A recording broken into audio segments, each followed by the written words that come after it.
बिल्ली का गू ना लीपने का ना पोतने का। ये ज्ञान की बात भी मैंने ओ रोमियो की फरीदा जलाल जी से सीख ली।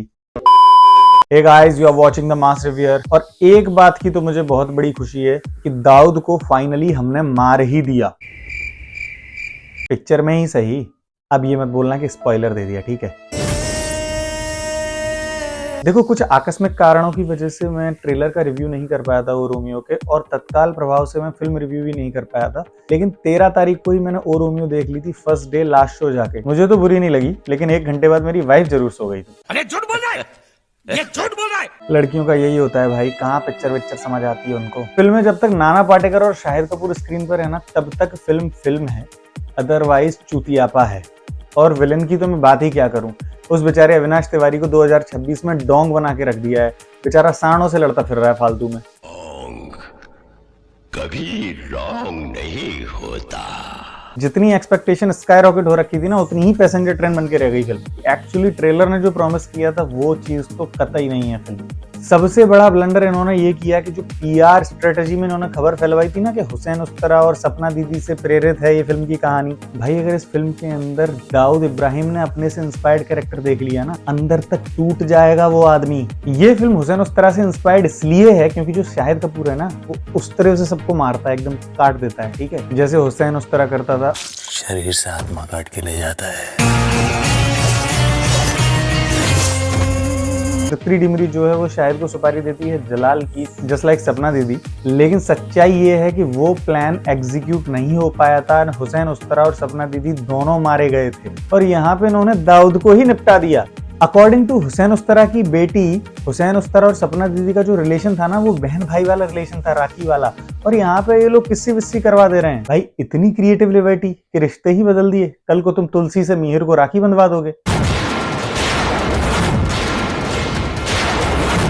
तो सच्चाई ये है कि ओ रोमियो सच्ची घटनाओं से उतनी ही प्रेरित है जितनी इस बात में सच्चाई है कि बार बार सुसु आने का मतलब है कि तुमको डायबिटीज हो सकती है। क्या उपमा दे रहा हूं मैं। बेसिक स्टोरी ये है कि शाहिद कपूर जो उस्तरा है, वो जलाल से छिपके किसी मुंबई के कोने में अपना ठिकाना बना के बैठा हुआ है अपने कुछ सबॉर्डिनेट्स के साथ में। और तृप्ति डिमरी 4 लोगों इंक्लूडिंग जलाल की सुपारी लेकर आती है शाहिद के पास। तृप्ति डिमरी से मिलने से पहले शाहिद को हर रात एक लड़की लगती है, लेकिन उससे मिलने के बाद में उसको प्यार हो जाता है। और लड़की के चक्कर में जलाल से डरा फिर रहा शाहिद कपूर उसी जलाल को उसी के घर में घुस के ठोक देता है। #Basic plot. फिल्म का डायरेक्शन एंड म्यूजिक किया है विशाल भारद्वाज ने। Both the departments are okay, but main जो प्रॉब्लम आई है फिल्म के अंदर, that is in the screenplay. और मुझे बिल्कुल नहीं लगता कि विशाल भारद्वाज का स्क्रीन प्ले के अंदर कोई बहुत ज्यादा इन्वॉल्वमेंट था। उनको बोला गया होगा कि भाई ये स्टोरी स्क्रीन प्ले है, इसको डायरेक्ट कर दो, उन्होंने कर दिया होगा। होंगे कुछ व्यक्तिगत कारण उनके। और ये मैं इसलिए बोल रहा हूँ कि विशाल भारद्वाज वाली वाइब दिखी नहीं इस फिल्म के अंदर। ओमकारा, हैदर, कमीने, ये भी विशाल भारद्वाज की फिल्में हैं। देखो, डायरेक्शन ऐसा है कि फिल्म के अंदर जो छोटे छोटे कैरेक्टर्स होंगे ना, उनको भी तुम नोटिस कर लोगे, चाहे उसका पूरी फिल्म के अंदर सिर्फ एक लाइन का डायलॉग क्यों ना हो। और music and BGM is very good. Cinematography भी अच्छी है फिल्म की, लेकिन स्क्रीन प्ले पूरी पिक्चर को खा गया। Shahid Kapoor is very good actor, हमेशा 200% देता है वो अपने काम में,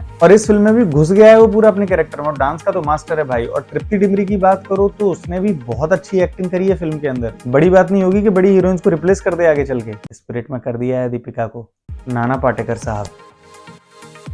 व्हाट अ परफॉर्मेंस भाई।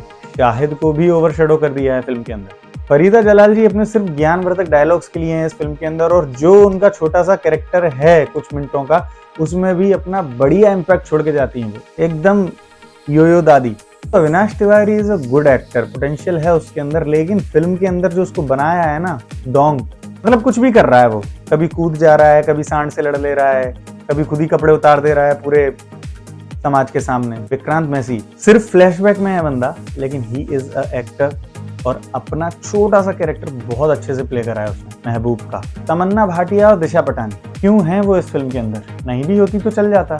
तमन्ना के कैरेक्टर के बारे में तो 2 कैरेक्टर ऐसे ही बात कर लेते फिल्म के अंदर तो भी चल जाता। तमन्ना की जरूरत ही नहीं थी। 1% एग्जिस्टेंस है खाली। और दिशा पटानी, उसका तो 0% एग्जिस्टेंस है भाई। सिर्फ आइटम सॉन्ग के लिए है वो, टेक्निकली कास्ट का हिस्सा ही नहीं है वो।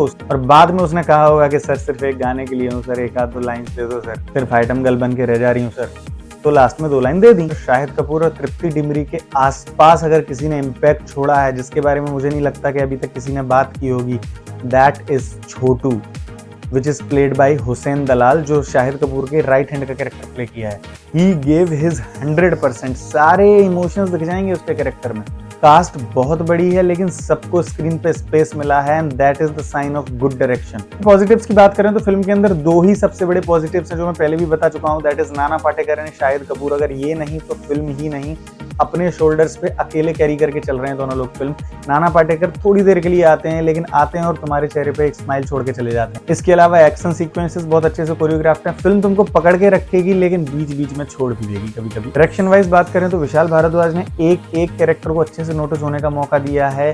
शाहिद कपूर की गैंग के जो छोटे छोटे कैरेक्टर्स है ना, वो भी तुमको याद रह जाते हैं। एंड हुसैन दलाल एज छोटू, भाई ये जो बीच में अपना धुएं में इम्पैक्ट छोड़ के जाता है ना। फिल्म के अंदर थोड़े कॉमेडी सीन्स हैं, फनी सीन्स भी हैं, तुमको ऐसा लगेगा कि क्यों आ गए, लेकिन वो जो हैं वो तुमको एंटरटेन करेंगे, हंसाएंगे भी। You will like it actually.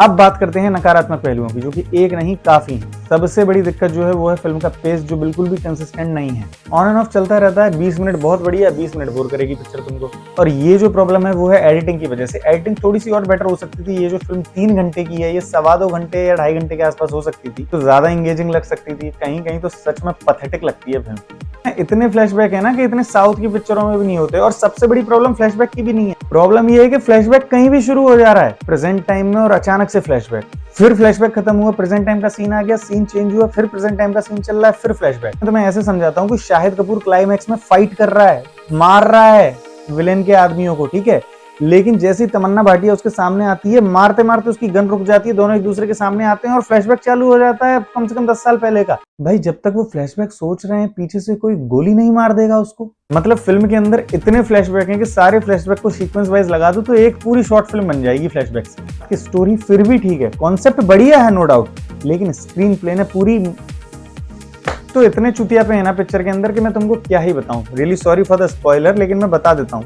तृप्ति डिमरी जिसकी सुपारी लेके शाहिद कपूर के पास जाती है और फिर बाद में शाहिद कपूर को बोलती है नहीं नहीं तुम मेरे प्यार में पड़ रहे हो और मैं तुमसे अपना काम नहीं कराना चाहती, मैं नहीं चाहती कि मेरी वजह से तुम्हारी जान खतरे में पड़े, वगैरह वगैरह। और वो उसको छोड़ के अकेले ही बदला लेने निकल जाती है। बदला कैसे लेती थी, जब तुम बाद में देखोगे ना तो तुमको पता चलेगा कि जिसकी सुपारी देने गई थी उसी से शादी कर ली है, और जिससे शादी करी उस चूतियों को पता भी नहीं चला है कि ये कौन है, जबकि वो पहले देख रखा है कि उसकी बीवी है जिसको हमने मारा था। यही नहीं, अभी और सुनिए। शाहिद को यहाँ गोली लगती है शाहिद कपूर को, मतलब यहाँ लगी होती, यहाँ लगी होती, कहीं और लगी होती, छाती में, पेट में, कंधे में, समझ में आता था। उसको यहाँ गोली लगती है।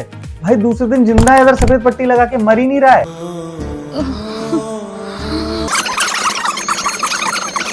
ऑल इन ऑल जैसी हाइप बिल्ड करी थी फिल्म की वैसी बिल्कुल भी नहीं है फिल्म, लेकिन उतनी बुरी भी नहीं है। शाहिद कपूर, नाना पाटेकर और तृप्ति डिमरी पे शायद सरवाइव कर जाएगी। तुम देखना चाहो तो एक बार तो देखी जा सकती है, लेकिन अगर तुम एकदम टाइट, फास्ट पेस्ड और नो नॉनसेंस वाली थ्रिलर फिल्म समझ रहे हो ना तो भाई मत जाओ।